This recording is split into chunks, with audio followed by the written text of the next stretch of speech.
கடகம் ஆயில்யம். இந்த கடக ஆயிலில் என்ன இருக்கும் அப்படின்னு பார்த்தீங்கன்னாக்கா, ஒரு வீட்டில் 2 பேர் இருக்காங்க. இப்போது ஒரு பேரண்ட்ஸு, பெற்றோர் இருக்காங்க. அவங்களுக்கு கடகம் ஆயில்யம்ன்ற 2 பசங்க இருக்கா, இல்லை ஒருத்தருக்கு இருக்கோ. அப்படி 2 பேர் இருந்தனாக்கா, அது கல்யாணம் பண்ணிட்டு போகிறாங்க பிள்ளைங்க. போயிடுச்சுனாக்காவே ஆயில்யம் பிறக்குது, இல்லை இவங்களுக்கு பிறக்குதுனாக்கா, அந்த வளர்கிற குழந்தை வந்து பார்த்திங்கனாக்கா மாற்றான் தகப்பன் வீட்டில் தான் வளரும், இல்லை மாற்றான் தாய் வீட்டில் வளரும். மாற்றான் தகப்பன் மாற்றான் தாய்னா 2வது கல்யாணம் நடக்கும் அவங்களுக்குன்னு அர்த்தம். ஏங்க ராசி நட்சத்திரம் இவ்வளோ சமாச்சாரம் இருக்குது, அதுதான் உண்மை.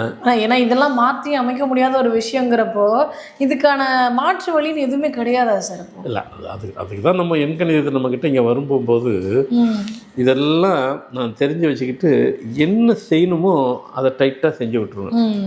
அது அவங்கள வந்து சேஃப்டி எந்த அளவுக்கு பண்ணுவோம். ஆனால் எனக்கு தெரிஞ்சு ஒரு சில பேரை தவிர மீதி எல்லாம் நம்ம சொல்லிட்டா மறு பேச்சு கொடுக்க மாட்டாங்க.